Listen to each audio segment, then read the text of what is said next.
अस्सलामुअलैकुम dear students. आज हमारा लेक्चर नंबर 9 ये कंसर्न है to find the value of electric field intensity due to a positively charged sheet of infinite extent. दरअसल question ये है कि हमारे पास एक बहुत बड़ी कंडक्टिंग शीट है, उसके ऊपर चार्ज को यूनिफॉर्मली डिस्ट्रीब्यूट कर दिया गया है with certain surface charge density, और हम उस कंडक्टिंग शीट के करीब किसी मुकाम पर इलेक्ट्रिक फील्ड इंटेंसिटी की वैल्यू फाइंड आउट करना चाहते हैं।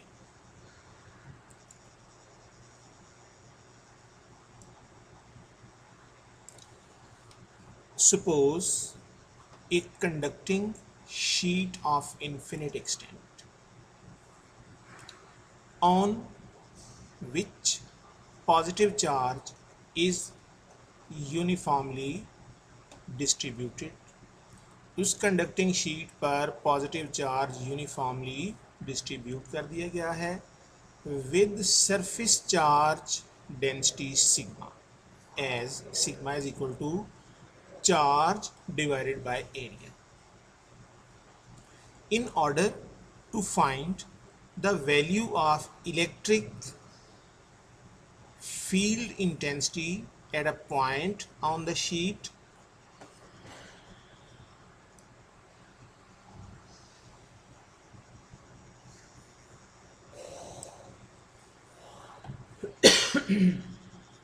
imagine a cylinder is passing through the sheet.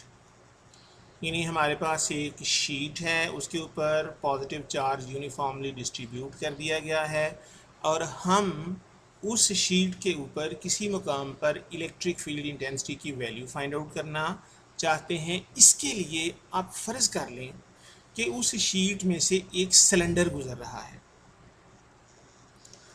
All the surfaces of the cylinder form Gaussian surface. यानी गॉसियन सरफेस दरअसल क्लोज्ड सरफेस होती है और सिलेंडर की तीन सरफेसेस हैं। एक सरफेस कर्व्ड सरफेस है और उसकी दो सरफेसेस फ्लैट सरफेसेस हैं। जैसे आप किसी बेलन को देखें या किसी सिलेंड्रिकल ऑब्जेक्ट को देखें तो टॉप और बॉटम में फ्लैट सरफेसेस होती हैं और बाकी उसका जो है वो कर्व्ड सरफेसेस होती हैं, कर्व्ड सरफेस होती है। Cylinder is crossing the sheet in such a way that charged area of the sheet के शीट का जो चार्ज्ड एरिया है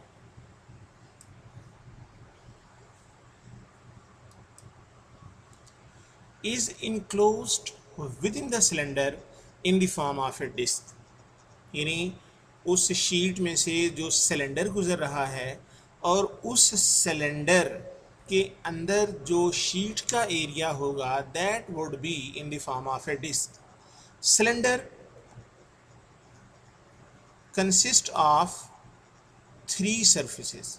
सिलेंडर की तीन सरफेसेस हैं, two flat surfaces with area A and one curved surface. Electric lines of force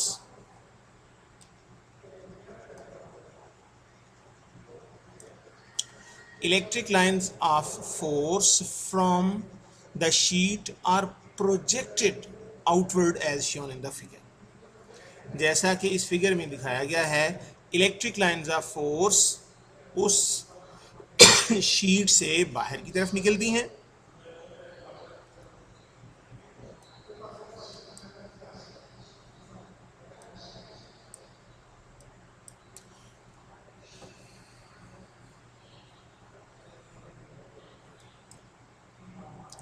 Electric lines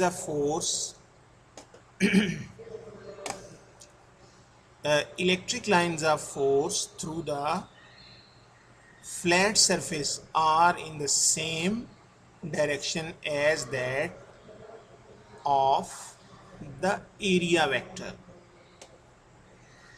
so that electric flux through two flat surfaces is।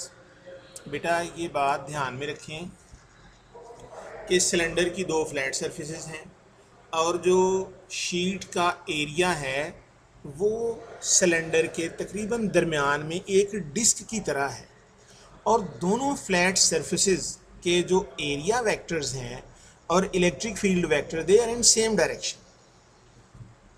तो जो curved surface का vector area होगा वो electric lines of force के perpendicular होगा।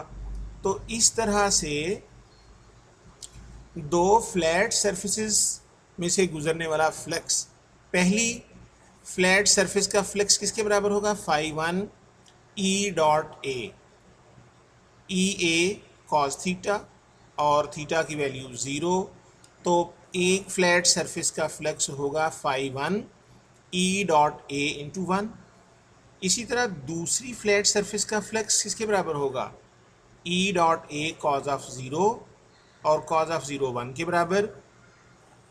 Second flat surface का जो flux है वो ई इंटू ए, पहली फ्लैट सरफेस का फ्लक्स ई इंटू ए, दूसरी फ्लैट सरफेस का फ्लक्स भी ई इंटू ए, क्योंकि इलेक्ट्रिक फील्ड इंटेंसिटी का वेक्टर और एरिया वेक्टर ये दोनों पैरेलल हैं और दोनों फ्लैट सरफेसेस में से maximum number of lines pass कर रही हैं। तो इस तरह इन दोनों सरफेसेस जो फ्लैट सरफेसेस हैं, पहली सरफेस का फ्लक्स होगा φ1 E dot A, φ2 E dot A. Flux through the curved surface as the vector area of the curved, जो कर्व्ड सरफेस का वेक्टर एरिया है, जो कर्व्ड सरफेस का वेक्टर एरिया है that is perpendicular to E, यानी electric field lines के perpendicular है। तो लिहाजा उस सरफेस में से गुजरने वाला इलेक्ट्रिक फ्लक्स 0 होगा। The vector of electric field intensity E so that electric flux through the curved surface is, यानी जो कर्व्ड सरफेस है उसकी इलेक्ट्रिक लाइंस ऑफ फोर्स और उसके वेक्टर एरिया का एंगल 90 डिग्री है, कॉज ऑफ 90 0 के बराबर होता है। So flux through the third, यानी flux through the curved surface is equal to E A cos of 90, φ3 E A 0 0, जब ई ए से मल्टीप्लाई होगा तो ऑटोमेटिकली उसकी वैल्यू 0 हो जाएगी। इसका मतलब ये हुआ कि φ3 इज 0, electric flux through the curved surface is 0, means that no electric line of force is passing through the curved surface. Hence, total flux through the cylindrical Gaussian surface is, total flux इसके बराबर होगा φt is equal to φ1 φ2 plus φ3, यानी cylindrical surface में से गुजरने वाला total flux किसके बराबर होगा, φ1 ई ए, φ2 भी ई ए के बराबर और φ3 0, क्यों कि कर्व्ड सरफेस में से कोई electric line of force pass नहीं कर रही। तो total flux through the cylindrical Gaussian surface is φt is equal to 2e A के बराबर है।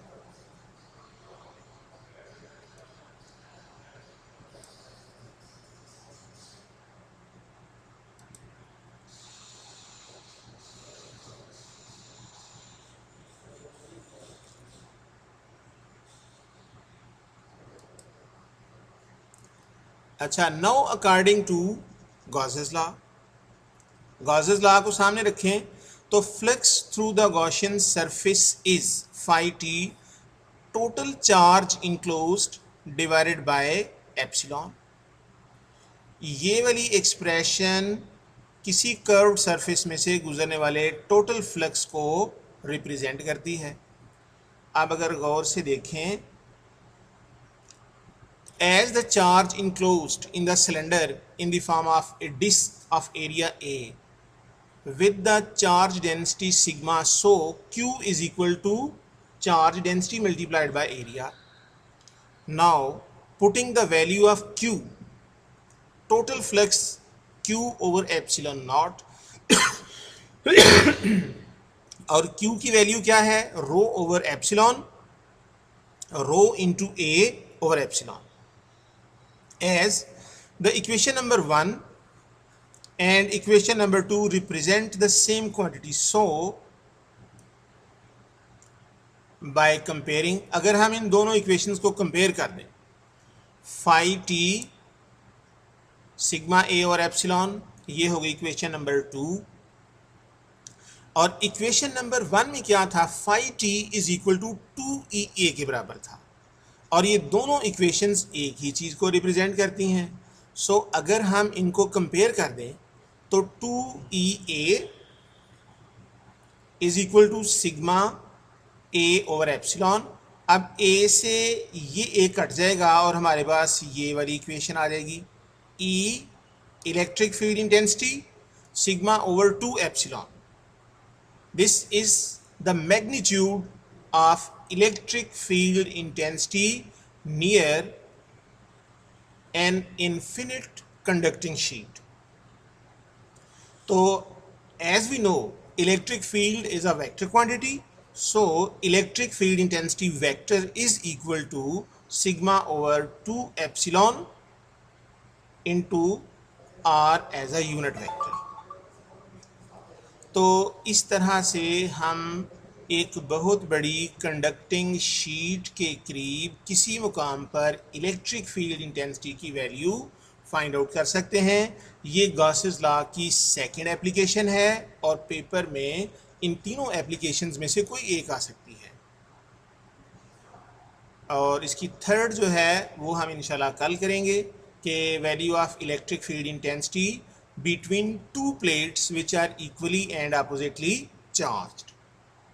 अब आप इन तमाम लिखे गए नोट्स को एक दफ़ा ज़रा गौर से देखने की कोशिश करें कि हम इसको ज़रा अब थोड़ा सा कर लेते हैं, इसको छोटी फॉर्म में ले आते हैं ताकि आप लोग इन तमाम नोट्स को एक दफ़ा यानी कंबाइंड फॉर्म में देख सकें. तो ये देखें कि इसका ये page number 5,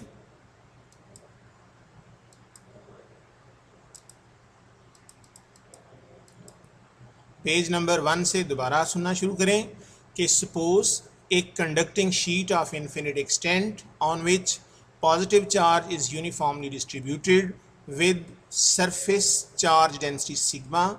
In order to find the value of electric field intensity at a point on the sheet, imagine a cylinder is passing through the sheet. All the surfaces of the cylinder forms Gaussian surface.